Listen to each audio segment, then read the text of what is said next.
fans, it's history.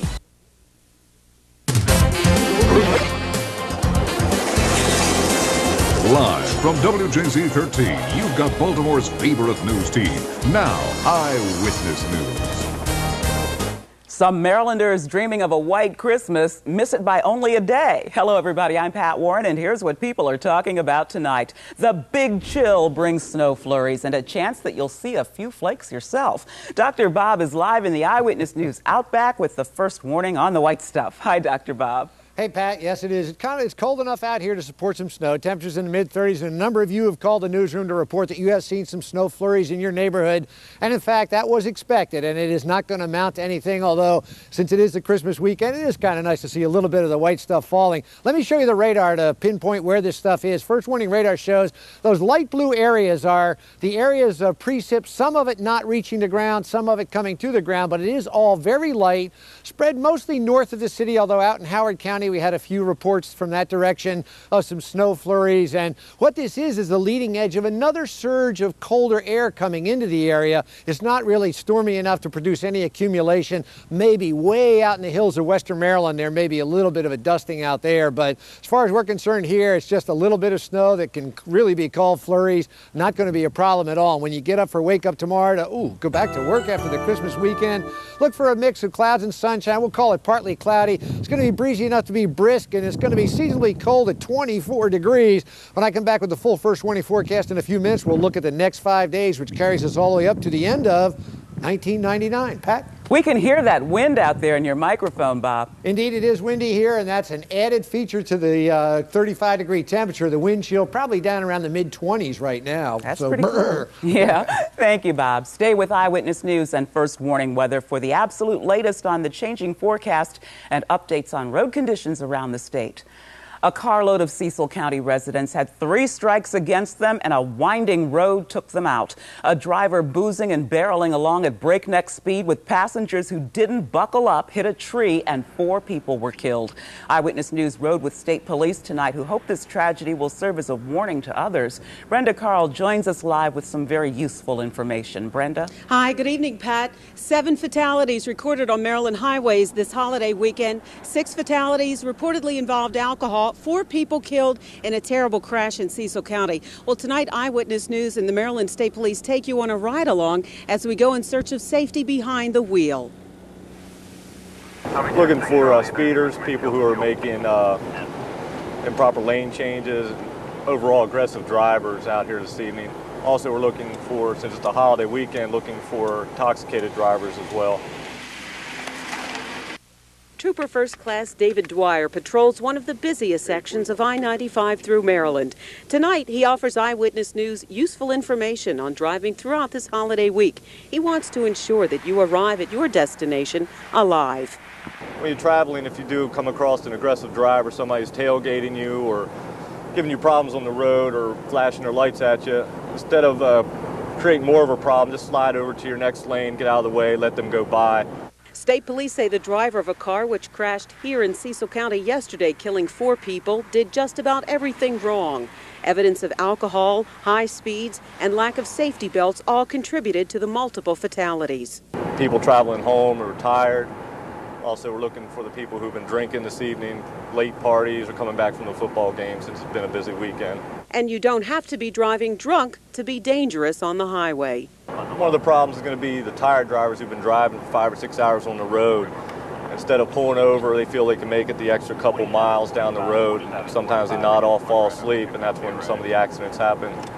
Some very good advice tonight, and thank you very much, Trooper Dwyer. Police have identified the other 2 victims in that crash in Cecil County, 40-year-old Stanley Fleming of Conowingo and the front seat passenger, 40-year-old Michelle Frymiller of Perryville, Maryland. So, Pat, some good advice from State Police tonight. Take it easy if you're out on the roads in the coming week. That is good advice. Thank you, Brenda. Reckless driving can make you your own worst enemy, but there's an even more sinister threat this holiday season. A terrorism alert may help the FBI track down a man they've been trying to get their hands on since December 14th. With one suspected terrorist already in custody under heavy guard, federal investigators are now on the trail of his alleged accomplice, Abdelmajid Dahumani. Only one day after authorities released his picture, a ticket agent at Horizon Airlines in Bellingham, Washington, recognized the man and called authorities. The employee reported Dahumani bought a plane ticket at the airport Friday for a flight from Bellingham to Seattle with a connection to Las Vegas. He flew to Seattle, but it's not known if he made it to Nevada. The agent reportedly told the FBI Dahumani had a French passport and paid in Canadian dollars. He was also said to be argumentative and sarcastic. Dahumani is believed to be the man who stayed at this Vancouver motel with Ahmed Rassam just days before he was caught trying to cross the border with 20 pounds of explosives. And with celebrations fast approaching, there's fear both men may be part of a wider plot, but no one is sure. It is very difficult to collect intelligence on these types of groups. They're fringe groups or groups of individuals that have come together in an ad hoc way. And experts say terrorists are getting bolder in their attempts to strike on American soil. At one point, America's geographic isolation gave it a measure of immunity. That's no longer the case. Now, federal investigators stress there have been no specific threats against any American cities, but they're doing everything they can to make sure Americans can bring in the new year safely. Eyewitness News will continue to bring you the absolute latest on the search for Dahumani and the continuing terrorism alert. There are probably some of you out there who are a lot less alert than you'd like to be after making that trip home from the Christmas visit, and the threat of terrorism didn't make that trip go any faster either. Holiday travel continues to keep people busy tonight, and that includes heavy traffic through BWI. But it was a happy landing for many of the thousands returning home to the Baltimore area today. And that's a big area. It includes all of Maryland and passengers from Virginia and Washington, D.C. In fact, being so close to Washington, D.C. is why BWI is getting special attention. We have our usual security that's here. The security checkpoints, as you know, are operated by the airlines. We will have extra people here on New Year's Eve. We'll have a lot of our staff will be here in place, but we don't expect any problems because everything's been checked.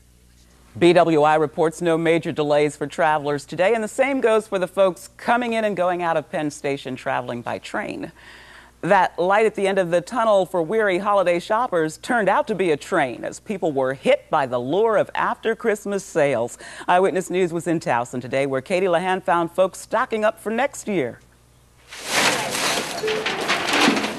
The day after Christmas, it's every shopper's favorite four-letter word, sale. Are you buying or returning? Buying today. What did you get? Just picking up some Christmas ornaments.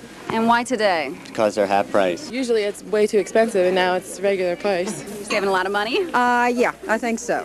I think so. At least I hope so. Yeah, I think I will. Towson Town Center was busy with bargain hunters, most looking for items they'll use next year. Christmas supplies, shopping paper, ribbons. For next year? Yes, stash it and put it away for next year.